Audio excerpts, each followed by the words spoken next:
আবারও শাহবাগে ইনকিলাব মঞ্চের অবরোধ। ভোটার হওয়ার প্রক্রিয়া সম্পন্ন করলেন তারেক রহমান। শ্বশুরের কবর জিয়ারত করলেন তারেক রহমান।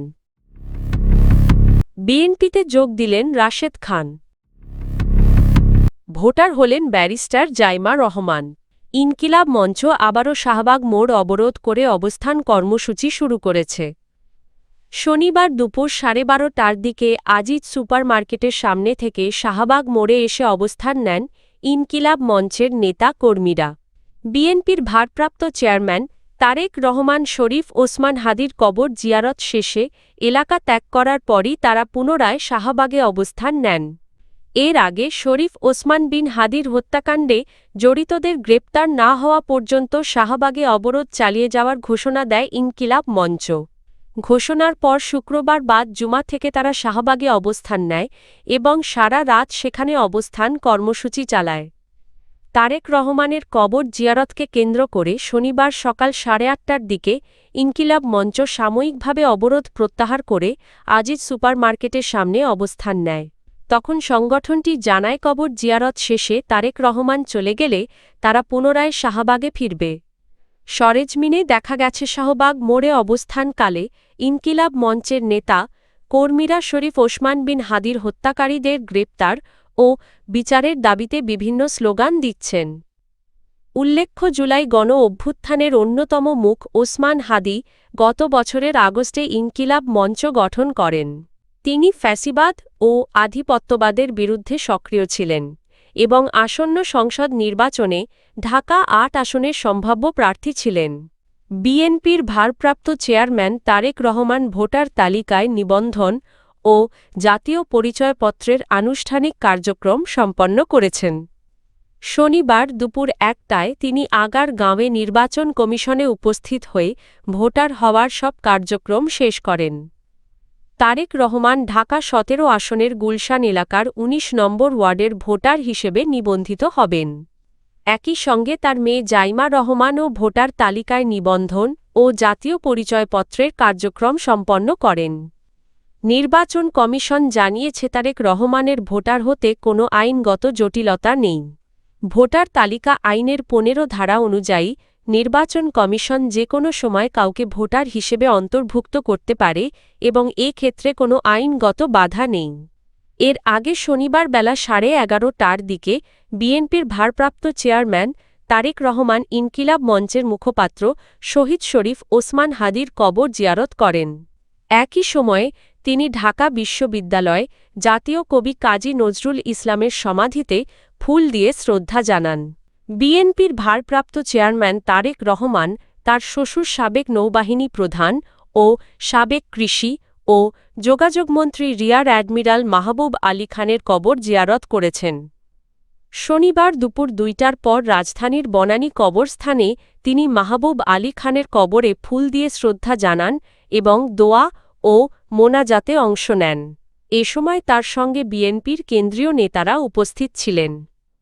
এর কিছুক্ষণ আগে একই কবরস্থানে তার ছোট ভাই বিশিষ্ট ক্রীড়া সংগঠক প্রয়াত আরাফাত রহমান কোকোর কবর জিয়ারত করেন তারেক রহমান।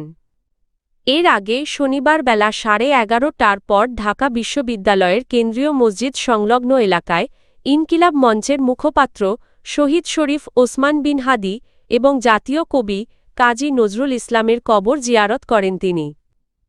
পরে দুপুর 1টায় জাতীয় পরিচয়পত্র নিবন্ধনের আনুষ্ঠানিক কার্যক্রম সম্পন্ন করতে রাজধানীর আগারগাঁওয়ে নির্বাচন প্রশিক্ষণ ইনস্টিটিউটে যান বিএনপির ভারপ্রাপ্ত চেয়ারম্যান তারেক রহমান। গণ অধিকার পরিষদের সাধারণ সম্পাদকের পদ ছেড়ে বিএনপিতে যোগ দিয়েছেন মো. রাশেদ খান।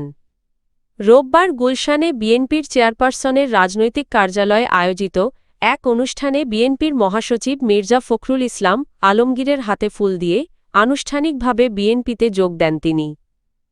এ সময় মির্জা ফখরুল ইসলাম আলমগীর জানান ঝিনাইদহ -4, কালীগঞ্জ ও সদরের আংশিক আসনে বিএনপির প্রার্থী হিসেবে ধানের শীষ প্রতীকে নির্বাচন করবেন মো. রাশেদ খান।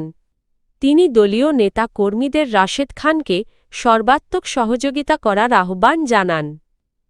বিএনপিতে যোগ দেওয়ার পর তাৎক্ষণিক প্রতিক্রিয়ায় রাশেদ খান বলেন তিনি ধানের শীষ প্রতীকে নির্বাচন করতে আগ্রহী এবং এলাকার জনগণেরও সে প্রত্যাশা রয়েছে। তিনি বিএনপির প্রার্থী হিসেবে ত্রয়োদশ জাতীয় সংসদ নির্বাচনে অংশ নেবেন। এর আগে শুক্রবার রাতে গণ অধিকার পরিষদ থেকে রাশেদ খানের পদত্যাগের বিষয়টি নিশ্চিত করেন দলটির সভাপতি নুরুল হক নূর।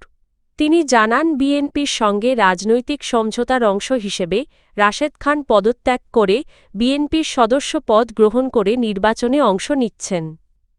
নুরুল হক নূর বলেন ফ্যাসিবাদ বিরোধী আন্দোলনে বিএনপির নেতৃত্বে গণ অধিকার পরিষদ সহ বহু দল একসঙ্গে কাজ করেছে। আন্দোলন পরবর্তী রাষ্ট্র সংস্কার ও রাজনৈতিক সমন্বয়ের ধারাবাহিকতায় এই সিদ্ধান্ত নেওয়া হয়েছে। তিনি আরও জানান নির্বাচনী কৌশলের অংশ হিসেবে রাশেদ খানকে ধানের শীষে নির্বাচন করার অনুমতি দেওয়া হয়েছিল এবং শিগগিরই গণ অধিকার পরিষদে নতুন ভারপ্রাপ্ত সাধারণ সম্পাদকের দায়িত্ব দেওয়া হবে।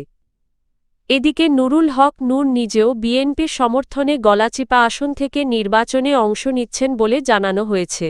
বিএনপির ভারপ্রাপ্ত চেয়ারম্যান তারেক রহমানের মেয়ে ব্যারিস্টার জাইমা রহমান ভোটার হিসেবে নিবন্ধিত হয়েছেন।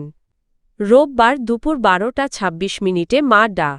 জুবাইদা রহমানের সঙ্গে তিনি আগারগাঁওয়ের নির্বাচন প্রশিক্ষণ ভবনে প্রবেশ করে ভোটার নিবন্ধনের কার্যক্রম সম্পন্ন করেন। নির্বাচন কমিশন সূত্র জানায় দুপুর 12:45 তারা ভবন ত্যাগ করেন।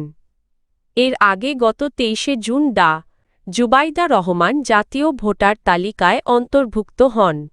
সে সময় তার ভোটার নিবন্ধন সম্পন্ন হয় এবং তিনি স্মার্ট জাতীয় পরিচয়পত্র পেয়েছেন। এদিকে এনআইডি মহাপরিচালক এএসএম হুমায়ুন কবির জানিয়েছেন বিএনপির ভারপ্রাপ্ত চেয়ারম্যান তারেক রহমান জাতীয় পরিচয়পত্র পাওয়ার জন্য অনলাইনে আবেদন করেছেন। ভোটার নিবন্ধন সম্পন্ন হওয়ার 24 ঘণ্টার মধ্যেই তিনি এনআইডি পাবেন বলে জানান তিনি। উল্লেখ্য দীর্ঘ 17 বছরের নির্বাসিত জীবনের অবসান ঘটিয়ে গত 25 ডিসেম্বর যুক্তরাজ্য থেকে সপরিবারে দেশে ফেরেন বিএনপির ভারপ্রাপ্ত চেয়ারম্যান তারেক রহমান।